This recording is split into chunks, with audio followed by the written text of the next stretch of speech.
So you got a really interesting situation down here because the basement's finished. It appears to be finished in a proper quality. Granted, you have carpet down here, probably not the most ideal situation. I'd let it go until you have an issue with it. However, here's the issue. You could rent this out technically to a 4-bedroom tenant. Most likely it's not gonna happen. You're gonna wind up renting this out to a 3-bedroom tenant with a finished basement. And with that being said, there's some stuff that comes along with that. We usually don't finish basements. We would actually take the time to gut this. I think in your situation, I would just let this go for now and just get the place up and running again. And I think you'll be happy with a 3-bedroom tenant. Even though you have this finished area, it can be considered an amenity.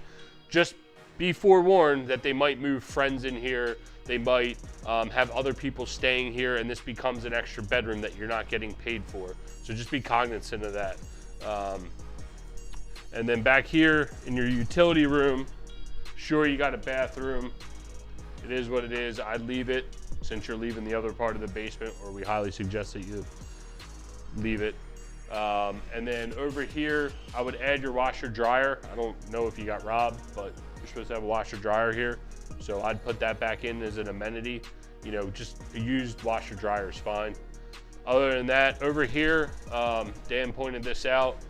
You might want to call it HVAC contractor. We don't think this is legal.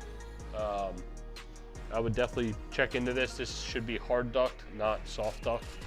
And same thing right here. You got this little jump duct that I would have checked out. And then your unit's open. I would have your unit serviced while it's vacant.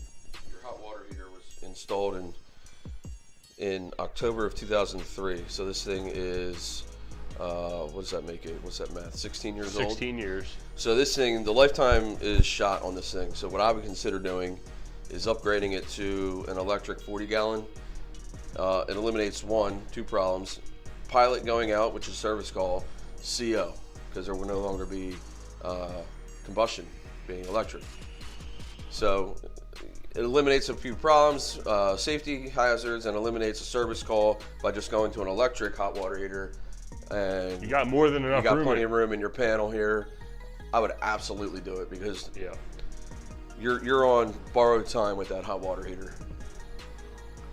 Because the sewer runs above grade here, everything in this bathroom needs to be pumped up and into the sewer pipe. So that's what this is. This is a sewer pump. And with that comes more service calls. If someone flushes something that shouldn't be in that toilet, I mean, what's going to get flushed down there?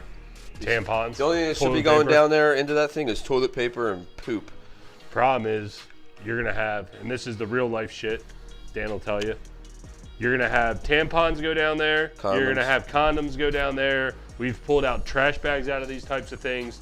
Good. It's just not worth it. I would actually, now seeing this, debate deleting the bathroom down here. It's probably not worth your headache. It will be a service call at some point in time.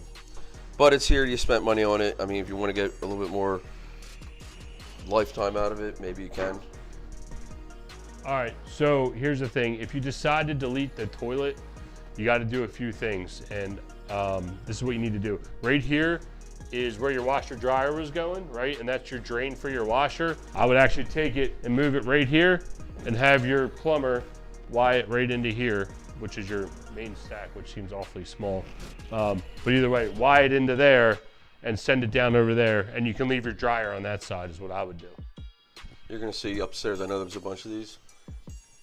Sliding pocket doors, or whatever you wanna call these things, never last. Here's the reason why.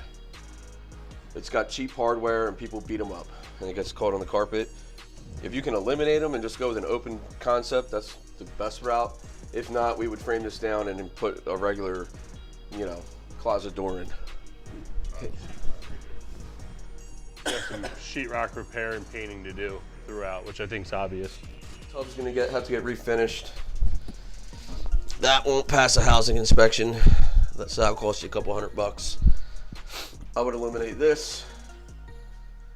This is just something that's gonna get ripped off the wall. Just get rid of it. You're gonna need a stopper in here for the drain. Carpet threshold needs to get tacked back down. I would eliminate this pocket door, because this is why it's hard. It's dragging on the carpet. So what happens is people come up and they pull hard, and eventually this hardware up here just breaks because it's cheap. So I would just eliminate it. Ceiling fans, don't ask. I don't know why.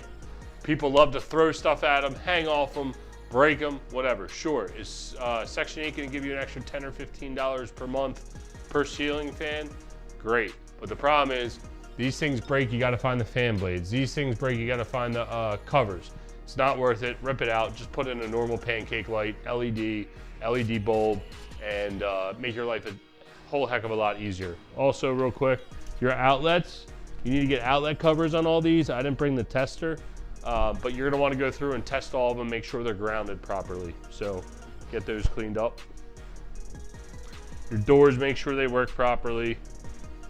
Other than that, it's up here, it's ceiling fans. You got a couple holes to patch. Got some holes to patch. Leave the carpet. Paint throughout. Carpet's not in terrible condition. Your closet doors. And Dan noticed you have some sort of roof leak.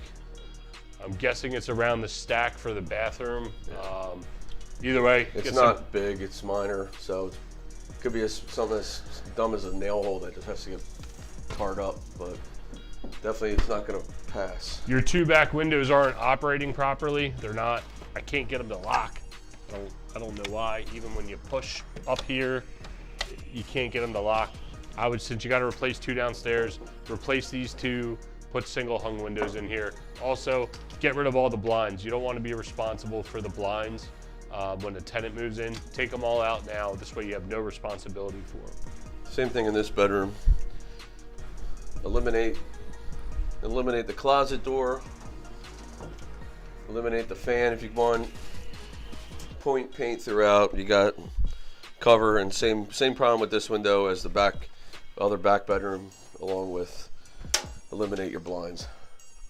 When a house goes vacant, we always stop by. We always ensure. When we got here, the heat was off, and it was 57 degrees in here, which is fine because we're coming out of winter. But if this was back in December, January, February, there's cold snaps.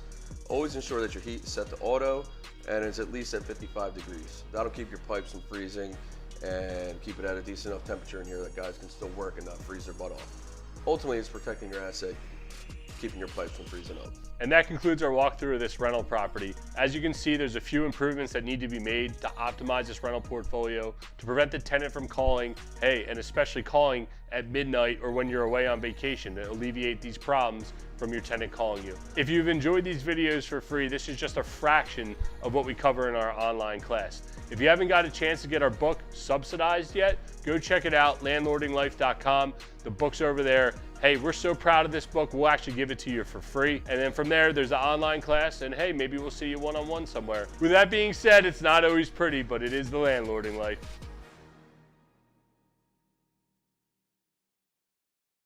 I feel like I got snot running out my nose.